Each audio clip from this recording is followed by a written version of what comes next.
All right, guys, we're going to be talking about discussing question three.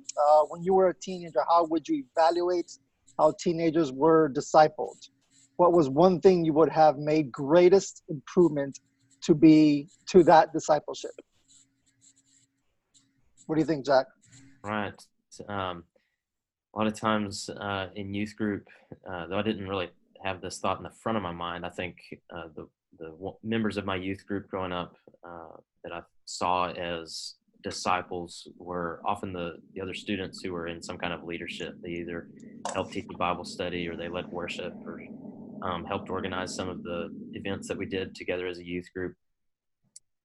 However, most anyone who was in leadership would approach the youth pastor or their small group leader to be in that position. And I think one improvement to that would have been if the youth pastor or the small group leader had approached the students more. I think you would have seen more students be open to the idea of leading out, whether that be in worship or in Bible study. So. Okay. That's good. Well, so in my experience, I'm telling the team that two different types of experiences within student ministry when I was growing up. So I had a church student ministry and then a non-church student ministry through a Fellowship of Christian Athletes organization. Within the church, we did a good job of coming together on Sunday morning and doing Bible study together. Wednesday night, doing a service on campus, coming together. So there's a little fellowship there. There was food involved. But there was really no, leaders within the student ministry that stepped up and took ownership of the group in a way that would lead to potential discipleship relationships. And so I think that's probably one thing I would certainly do within a church. Yes, create opportunities for good connection, create opportunities for Bible study to happen within a covenant group style or open group style setting, and then lead them into do some missional things in the community as well, or even within the church and serving.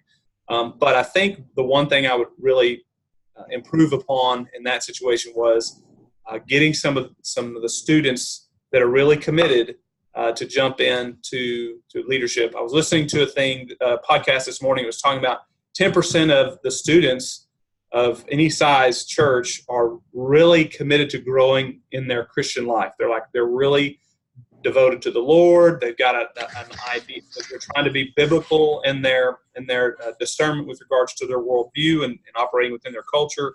They've got a missional viewpoint, a missional vision. So like 10%, if that's the case, I need to grab these 10% and I need to spend time with them together in a small group setting, training them and investing in them heavily, and then give them the vision to launch out into discipleship relationships with 2 or 3 others, and have that and create space for that to happen on a regular basis. And so that's my experience within the church. And then, my student ministry efforts within, or, experience within Fellowship of Christian Athletes is more, it's a good fellowship. We were in homes, very deep on the relational end, which is really good.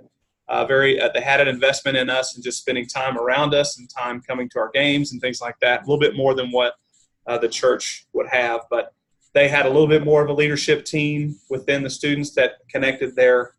But I think there's just that very next step for both organizations would be to create that, to invest heavily in those top 10% really focused Christians desiring growth and lead them into being missional in their discipleship of others. Yeah, for me, I never truly went into high school ministry. I got saved at more towards young college years, but as I grew older and I became a youth pastor, one of the things we used to do at my campus was I would make disciples out of the adults that were leaders, and they would gather the students 2 or 3 and disciple them. And then the bigger things that we used to do was, as you said, 10% of those students really want to be discipled, and some of them really don't. They're just there just because they want to be there. So the core thing that we used to do is get those little 5-10% and actually will meet up with me at least once a month, and we will go deeper where they can actually go out and make disciples of younger kids as they got older. So that's how one way we did it when I was a youth pastor. But you two guys had great experiences growing up in the church, so that's a blessing. Well, I didn't grow up in the church either. I became a believer when I was in college year, and then since then I actually served Sunday school teacher in elementary school, most likely third and like fifth graders. But I just learned that I wanted to teach the children as individual characters, because with my culture, it's always neglected as a child or children kind of thing, and even women kind of issues, gender issues back there. So I was trying to teach them as an independent kind of like men being, so that they could also be able to be part of those congregations.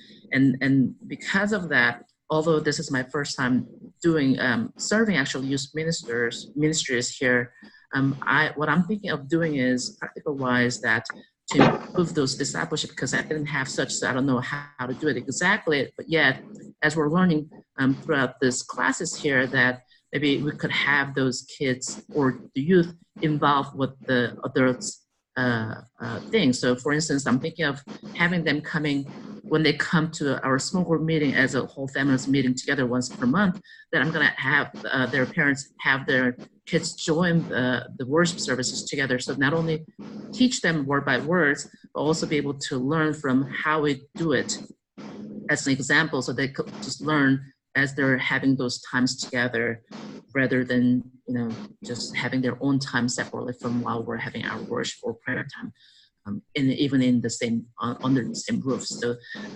my idea is they could participate together, so they could learn from the leaders or adults in their families or in their lives together. Excellent. Well, guys, that was another great discussion. It's our third one that we finished, and look forward to the next one we do with you.